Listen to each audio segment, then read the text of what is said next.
What is up, everybody? It's Alex from Heavy New York. We are back at the St. Vitus basement, and today we are here with Astronoid for the second time. Thank you all for being here. Hello. Thank you for having us. Yeah, it's so awesome to have you here. The last time I spoke with you guys, you were just winding down the record cycle for Air, and now you have your new self-titled record out. You just guys want to give a rundown on how the making of this record was and everything been with it thus far? I'm pretty excited about the way it's been received so far. I mean, at the end of that tour, I think that was a Tesseract Plini tour, right? Yeah. Irving Plaza.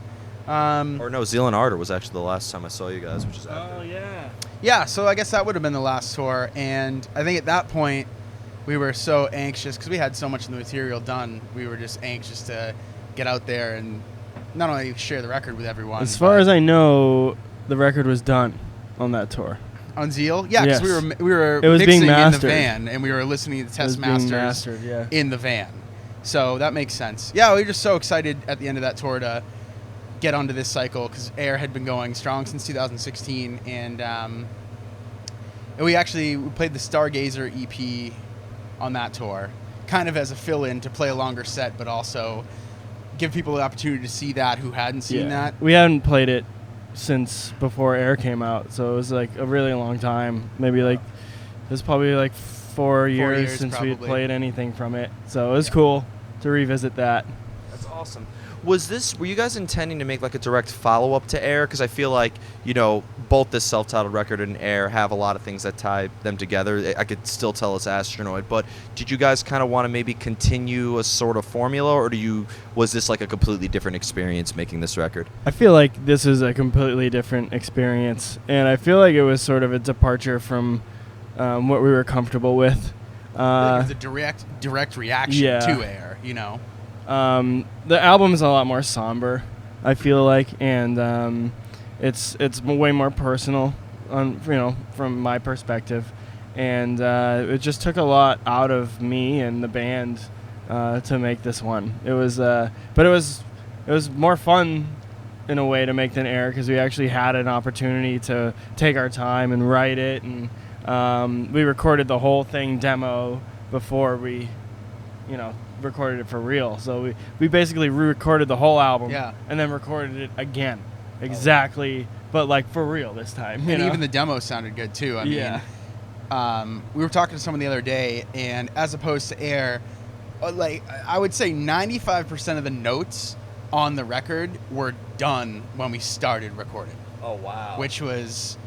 That's never the case. No, it's never the case. No. And, the demo process was really long, and it was like, as a reaction to Air, it was like, what can we trim? Trim the fat, always. We'd be sending parts back and forth and being like, oh, I don't like this, or does this, I guess you said this the other day, it's like, does this really need to be here? It's like, does it serve the music? Does it serve the song? The riff might be cool, but like, does it belong there? Like, does it enrich the experience of the song anymore? Or like what the song is trying to say, rather than just being a cool lick. The whole time, yeah. Since when did King Diamond sing for Astronoid? That was actually David Lee Roth. For a long time. Actually, and actually, King Diamond has made multiple appearances in Astronoid because when we used to... Well, he moved away, and we used to all jam in a space, and in between getting our shit done or people taking breaks, we would just turn into a complete cover band. And Welcome Home was very often featured in that. And the Grandma, we had really good for a while. I feel like King Diamond could easily hit that range for the chorus in Tinfoil Hats. Like, oh, yeah. Absolutely. Or Sunshine on my face. Oh, we need him to do it. Yeah. We got to make that happen. We got to get the king in. If you're listening, please. Please. You don't have to do tinfoil. We can find something else. We'll write a song just for you to be on. Let's do it. Volbeat did it. Yeah, there you go. Now, what I've noticed with Astronoid is that like you have songs that are like much fast tempo. Like I Dream in Lines, I thought that was a very in-your-face song. But then you have a song that I would say is a little more somber and a little more slow, like Homesick, for example. I was always curious, depending on like the tempo or even just the vibe of the song, is it a different experience playing this in the studio or even executing it live? Yeah, it's a big difference. This is the first time we played these songs live on this tour. We did I Dream in Lines, Breathe, Fault, and I think and A New Color on our previous tour with Between the Buried and Me and Tesseract. And on this run, we've been playing a lot of the other new stuff that like you wouldn't necessarily put in a 30-minute set, you know. So stuff like Lost and Beyond the Scope, and some of those slower ones, you know, where we're used to go go go go go. Yeah. So during the set, we got to be like, all right, you got to chill, relax, enjoy the moment of these slower tempo songs, and really harness what they mean to us and the emotion behind them. And to that point, it's a lot harder in my eyes to do it live than it would be in a studio setting, because in a studio setting, I'm sitting in his living room and we're sitting down and you can kind of vibe out however you want. But on the whole air cycle, everything was 100 miles per hour if we were lucky. Even the Homesick entire time. feels 100 miles an hour compared to yeah. Lost or Beyond the Scope. So we're like 8 shows into this one, and it's like when those songs come in, I'm still trying to figure out, like, personally, what's my vibe during that song, because it's like, I mean, we have well over 200 shows under now, and it's just like you get used to how you're going to be on stage, where you're going to move, how you play certain parts. It's about a comfort thing, and with the new songs, we're still, at least I am still dialing that in. So it's much harder live than recording.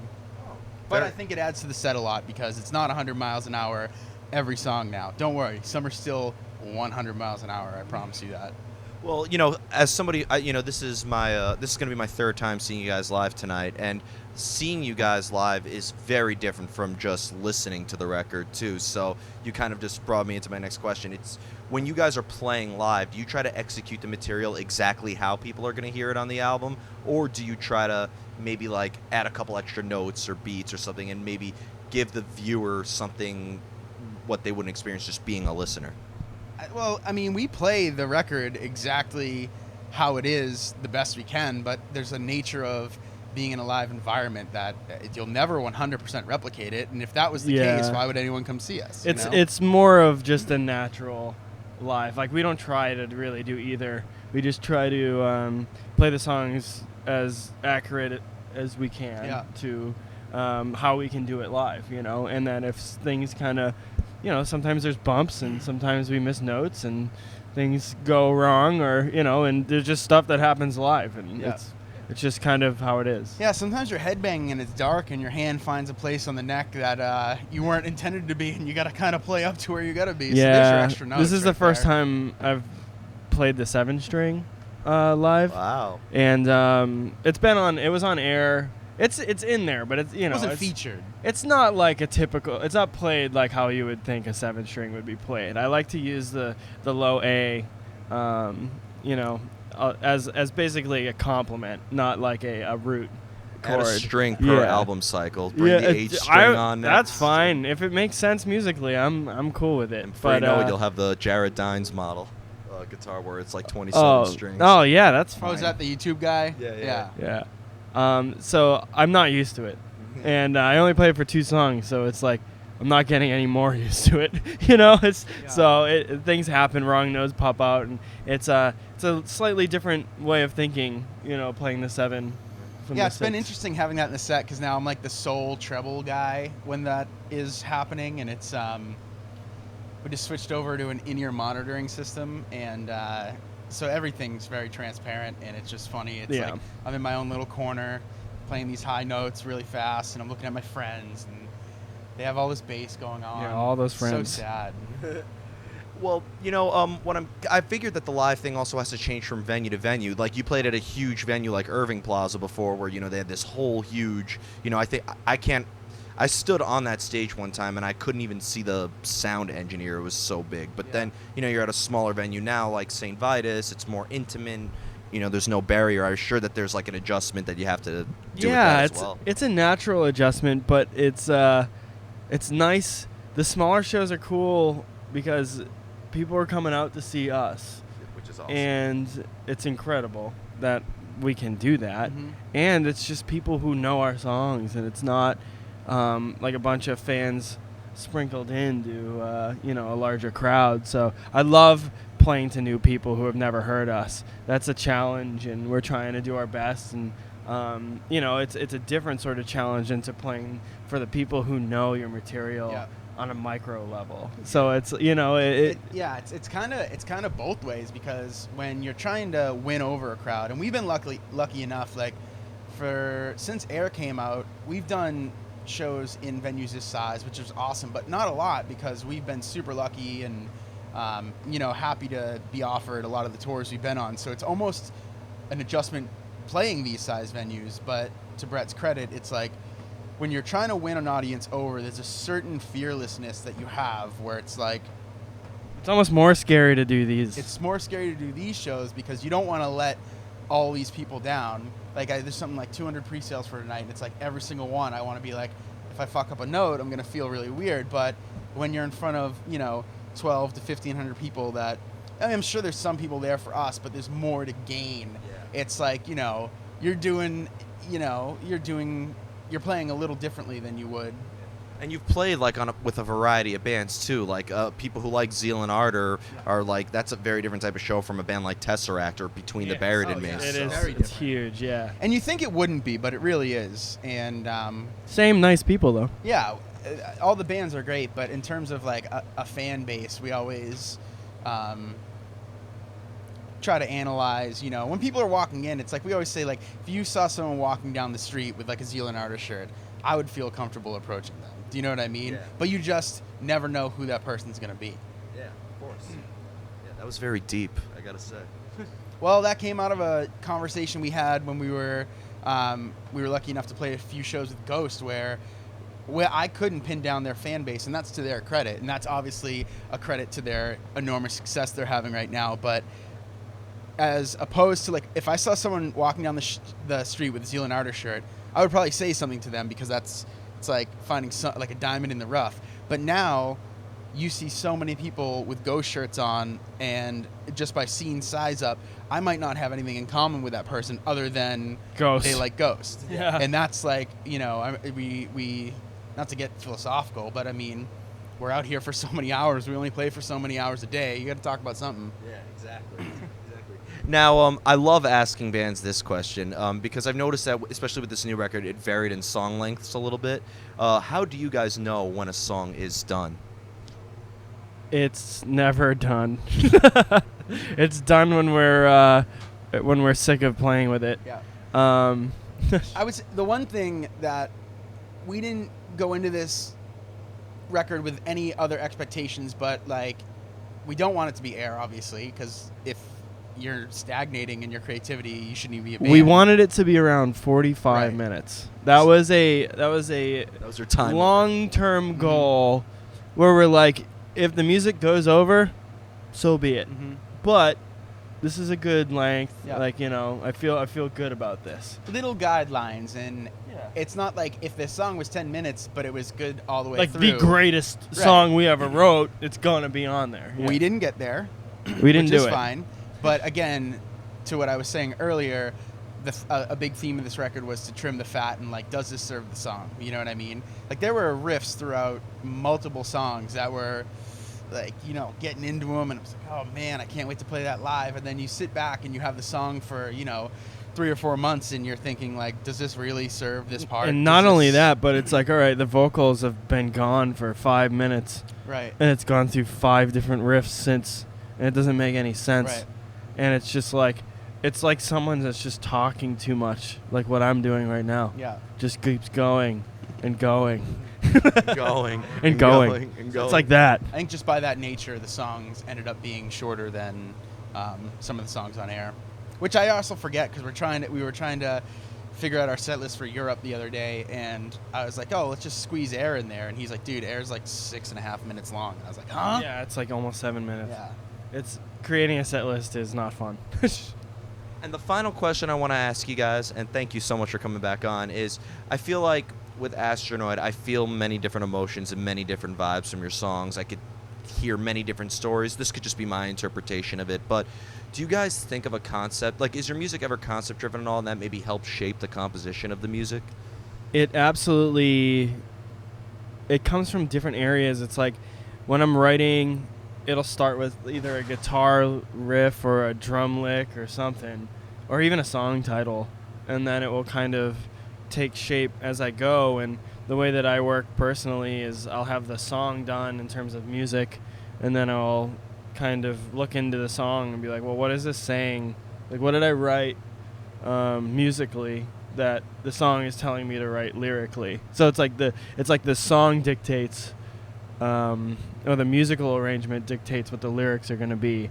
But there have been songs like I Wish I Was There, where that was a direct moment of my life that I wrote about, and I named the song before the lyrics. Oh, wow. And because like basically the story behind that song is my now fiance left for a month, and she just traveled, and I had just moved to New York, and I was working on mixing Air, working like 80 hours a week and mixing the album and just doing all this stuff, and she just left, and she sent me this photo of the sunset wherever she was, and she was on like the West Coast or something like that, and I just sat down and I banged that song out in like 3 hours. Oh, like, that's amazing. while mixing Air. So that record was, I mean, that song is really old. Wow. And it took me until the last, like, that was the last song I wrote lyrics for the new record. Wow. So and probably the most changed song from first iteration to last iteration. yeah, And there was a lot of I remember a lot of heated debates about that. yeah, it was On it my was, end, at least. It was interesting. When you listen to a song for 3.5 years that isn't out yet, I was so attached to the way it was. Yeah, and then to change it, that's gotta. If you can believe it, if you've listened to the song, anyone watching, that song used to be a lot more major somehow. yeah, it was actually like got darker. It was like an anthem. Like if for some reason, if you can imagine it, it was happier than it sounds now. And I could have sworn when reviewing the record that I could have sworn I said that wow, this song is very somber and like. Yeah, it's kind of funny how it took that tone, but Yeah. I wrote the song off of that photo, and I named it after the photo. Like, I Wish I Was There When the Sun Set, and then I Which I actually finally thought- got to myself, and I put myself back in that moment when it was time to write a vocal melody Yeah. and lyrics. And then once I put myself there, and I tried for a really long time to put vocals to that song, and it just wouldn't take. It wouldn't stick. Yeah. I hated everything. It was lame. I remember even sending you vocal ideas. It was bad. Yeah. It was, well, not his, but it was just like, it was a dire situation. And once I put myself back in that spot and like really missing her and really just being alone in a place that I've never lived, you know, I moved from New Hampshire to Queens, and I was by myself, and I had no friends, and I had a new job, and it was just like, it sucked, but it was new. So putting myself back there just kind of opened that floodgate. So it's Well, that's the cool thing about a statement or a picture or like a riff is that I think, and I'm not a scientist or a biological anyone, but like I do think like when you have an experience like that, it imprints on you in a way that it makes it easier for your brain to like re-access it if you try to, relive it in a way. But honestly, when you named the song, I thought you were making fun of me when I saw it in the Dropbox. Like the old like Hetfield names or whatever. I was like, oh, he's making fun of me. yeah, no, it was. Old Hetfield names? We had a band in college or just before we went to college, and we named it Hetfield and Hetfield. Oh, really? Yeah. Yeah. Because I was living in Seattle, and we were talking about buying new guitars. I wanted an Explorer. He wanted an Explorer. Hetfield. And I Hetfield. got the He got Explorer. the Explorer. Yep. I did. Who's got the table? It's. I actually just bought a table. I am the table. But you can find that stuff online. It's pretty interesting. Yeah. It's like Coheed, Fall of Troy, Dillinger's Gate Plan. It's Yeah, like you can hear where Astronoid came from Yeah. listening to Hetfield and Hetfield, because it was a direct response, because it was so crazy and fast and just like absolute nonsense. Astronoid needed to be something more simple, and that's why I started writing those songs, and then slowly everything else creeped into the band. So Well, that's amazing, and that's really cool to hear, like how that song evolved and like the meaning behind it, and like Can your perception on that ever change if somebody else had a completely different experience with it? Uh, Like if they no, but that's. I try to Yeah, put that's my why things are lyrics in purposely a vague part. way. Yes. If anything, that's more of a specific lyric for me. Like if you read those, it feels more personal than the others. The other ones are, I feel, a lot more vague, and I like to keep it that way because people can, extract whatever they want Right. from them, because I like to do that, and I don't like to have things straight up. And I've read some things about my lyrics being a little simple sometimes, but every person who said they thought they figured it out has not. So Yeah, I was gonna say, I really like the way you write lyrics, because it's like, while the song, if you read them and while we're performing them, like obviously when we commit them to a recording, it is cohesive in a way. But you do this thing where it's almost like there's a song in a sentence.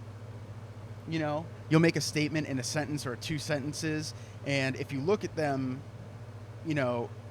apart from each other, you might not connect them. But I almost feel like you try to do, like, there are knowing you songs- so well, like when you say something, I go, well, that makes me think of that. And while a line 4 lines down won't necessarily directly relate to it, it's almost like, Well, I get there it. is lyrics in other songs. Like I feel like I did like a lyric Kojima, yeah, where Yeah, there crossword. there are like references to other songs and other songs on Astronoid, and I don't remember specifically which ones, but I think I say Tired Eye. I refer to the Tired Eyes happens a lot. in Breathe and I Wish, and those have things to do with each other. Like Breathe was based off of a guided meditation that I started doing because of Tesseract before shows, just to relax, because I would go on too hard and too excited, and that's not really what Astronoid needs. As from going up on stage and singing these songs, like you kind of need to perform them, and sort of portray those emotions. So, Breathe started as a guided meditation and became what it is now, and it's just, so there's like stuff like that all like peppered throughout the record. That's just like personal experiences and touring from the past 3 years and everything with my fiance, and getting married like literally 3 weeks from now. Oh, So we congrats. get home. Thank you. Yeah. So we get home and that's happening. So it's all so much has happened since Air came out, Yeah. and it's just Astronoid is a direct reflection of that. Like Astronoid, the album. So and the band. So No, it definitely feels like the last 2 years to me. That's why I like it so much, because it feels, very proud of that album. yeah, me too. So before we go, I want to thank you guys so much for your time today. This is going to be an awesome show tonight. I just know you guys are heading to Europe in November. I think you're playing a festival. I think it's 311 Festival. Or? No, it's Exit Exit 111. Exit Yeah, 111. that's in October, though. Yeah, okay. But so is there just anything else with the band you'd like to promote for the self-titled record cycle? I mean, pick up the record if you can. Come see a show. I know we're in our last 3 shows of our headlining tour, but If you need mastering, contact Magnus Lindberg. He does great work. that's right. Thanks, Magnus. Awesome.